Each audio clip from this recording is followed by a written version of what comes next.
Enjoy the holiday season with the Alolan Festivities design, available on shirts, hoodies, mugs even. You can get one for yourself to wrap up nice and warm, or one for a present for a friend. Links to where you can get your own are in the description below.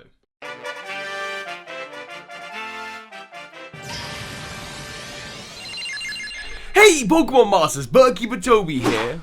I love it when characters reappear from older Pokemon games in the newer ones, and with Pokemon Sun and Moon having just come out, there's been a lot of cameo appearances from familiar fan favourites. Of course, many of them we know about through trailers, but others of them were kept secret into the game, and some of them you might not even realise were from older games. I'm going to talk about 10 of them today. Of course, that might include some minor spoilers, nothing big about the plot, just about which characters are going to show up, so be warned. Also, I have a Pokemon Sun and Moon giveaway going on at the moment. If you leave a like and a comment on this video, each of those counts as an entry towards your chance of winning a copy. I'm giving away 2 copies, one of Sun, one of Moon, and I'll pick 2 winners pretty soon. Details are all in the description. Right then, let's go. Number 10, Red. So, newer players in the Pokemon franchise might have no idea who Red is. He was announced in a trailer recently and they might go, that's odd, he looks a lot like Ash Ketchum. And that's because Red was the video game counterpart to Ash, back when the games and shows first came out. The games came first, Ash was based off of Red, but Red was the protagonist that you played as in the games.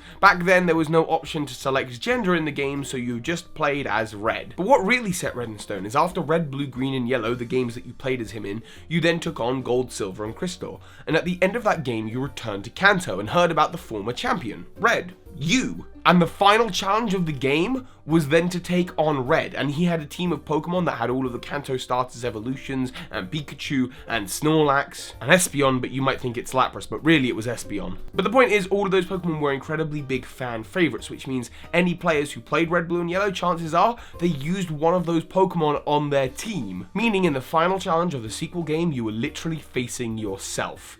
After Mount Silver, he sort of disappears for a bit, only showing up in the Black and White 2 World Tournament, and again he is mute. He doesn't really say a lot, because of course he's the protagonist, and you never really say that much. But now in Sun and Moon he appears as a legendary trainer atop the battle tree, along with his rival, Blue. Number 9.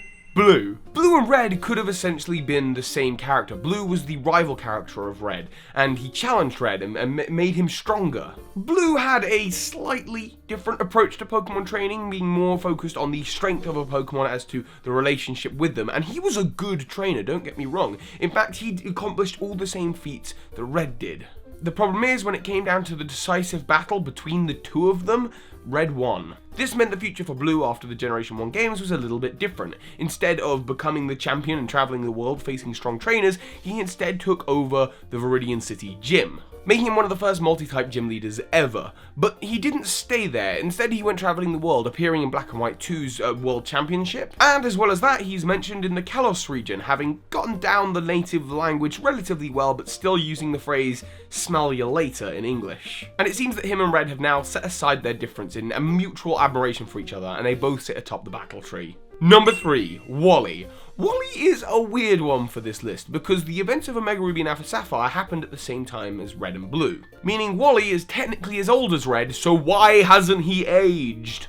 Maybe it has something to do with his mysterious illness. Yes, through Omega Ruby and Alpha Sapphire, Wally had a strange illness that went kind of unexplained, so maybe there's a Pokemon theory there. But he's a young trainer from Petalburg Town, and just outside of there, he caught his first Pokemon, his Routes. You watch him and his Routes grow throughout the games, depending on whether you're playing Ruby and Sapphire or Omega Ruby and Alpha Sapphire. He'll have either a Gardevoir or a Gallade. And now, again, he also sits atop the battle tree, and it's just nice to see that his bond with his Gallade is so strong that Wait, he didn't catch his Gallade in an Ultra Ball? I think he just EV bred for this one. Wally, come on!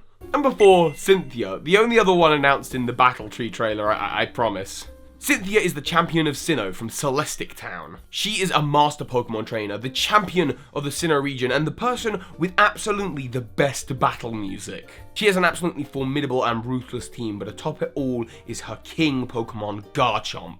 That Garchomp is possibly the strongest Pokemon in the whole of the Sinnoh region. It's terrifying. But she doesn't just keep it at home. Oh no. She also has a house in Undella Town where she appeared in Black and White and Black and White 2, and you could challenge her there. She also appears in the Pokemon World Tournament, and now she's one of the champions of the Battle Tree. That's pretty cool. Number 5, Grimsley. Okay, this is a bit of an unexpected one. In the game, Grimsley shows up.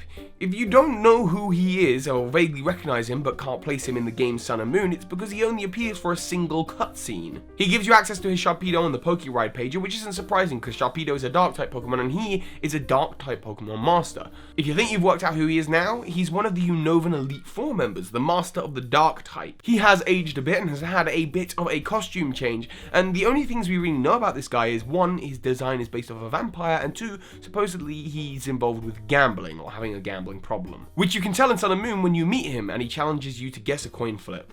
Interesting. I wonder if there's more to this story. Number 6, Ceo and Cena. Okay, technically these are 2 characters, but I gotta couple them together because they are never not apart in any of the games where you see them. In Pokemon X and Y, they are both assistants of Professor Sycamore. They travel around wearing masks as if they're some kind of superheroes, and they help take down Team Flare. In these games, their costumes and attitudes have totally changed. They are way less serious. Instead, they are now sort of on holiday, and they give the player the Zygarde Cube, which they're just casually carrying around. Here, have a legendary Pokemon. But what's more bizarre is we still don't even know how they're related to each other. Are they brother and sister, boyfriend and girlfriend, husband and wife, just friends? Their mystery continues. Number 7, Colrus. First appearing in Pokemon Black and White 2, he was a scientist for Team Plasma who very likely made the Pokemon Genesect. And while he did work under Team Plasma and help them out, really they were helping him out. See, he only really serves his own goal, which is to find the hidden power within Pokemon.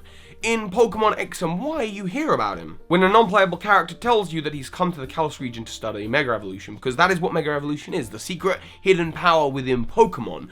But then Sun and Moon rolls around, and it seems that now he's way more interested in Z-moves. Are those the true hidden power within Pokemon? He is genuinely interested. Not only that, but does anyone think he might have been once a member of the Aether Foundation? Number 8, Looker. Looker appears in the postgame and is one of the characters with the best backstories. That is that he's appeared in pretty much every single generation of Pokemon. His first known appearance is in Omega Ruby and Alpha Sapphire, where he's washed up on the shore of the Battle Resort. Although it's rumored that his first actual appearance may have been in Red and Blue as a person aboard the SS Anne, so maybe he fell overboard. While he's not in the Generation 2 games, at the same time the Generation 4 games are happening, and that's where he first appears chronologically in terms of the games releasing. He's trying to stop the evil Team Galactic and helps destroy the remnants of them after you take them down. He then appears again in Black and White 2, destroying the remnants of Team Plasma, and then doing the same again in X and Y, taking down the remains of Team Flare.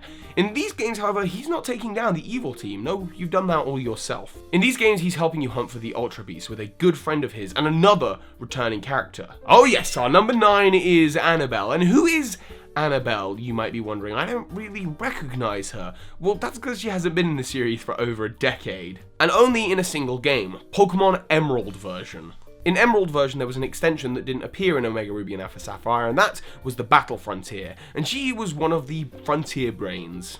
The Salon Maiden of the Battle Tower, Annabelle, a Psychic-type Pokemon Master. And she was formidable, possibly one of the strongest trainers in all of Hoenn, but of course, she doesn't appear in Omega Ruby and Alpha Sapphire. Possibly the course of history changed when Looker washed up upon the shore of the Battle Resort, which is where the Battle Frontier should be, and he met Annabelle and she got involved with the International Police. There are lots of rumours and theories about her appearance in these games, but the most interesting one to me is, do you think she still has feelings for Ash? I was a big fan of the show back then. Number 10, Burnett. Who is Burnett, you might be wondering? I don't recognise her from any past game, and that's because she's not in a main series game. She's in a side game. She is the main and only character of The Dream Radar, a mini game on your 3DS that you had to download using augmented reality. It's how you were able to get the Therian forms of Landorus, Thundurus, and Tornadus, and she was the Pokemon researcher researching this Interdream Zone. And she appears again in Pokemon Sun and Moon as Kukui's wife.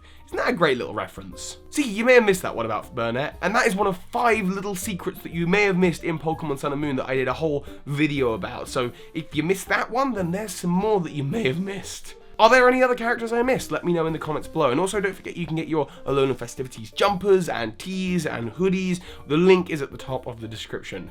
So hi, Pokemon Masters. This is Ash Ketchum. You just watched a video by Birdkeepertoby. That makes you a Pokemon Master!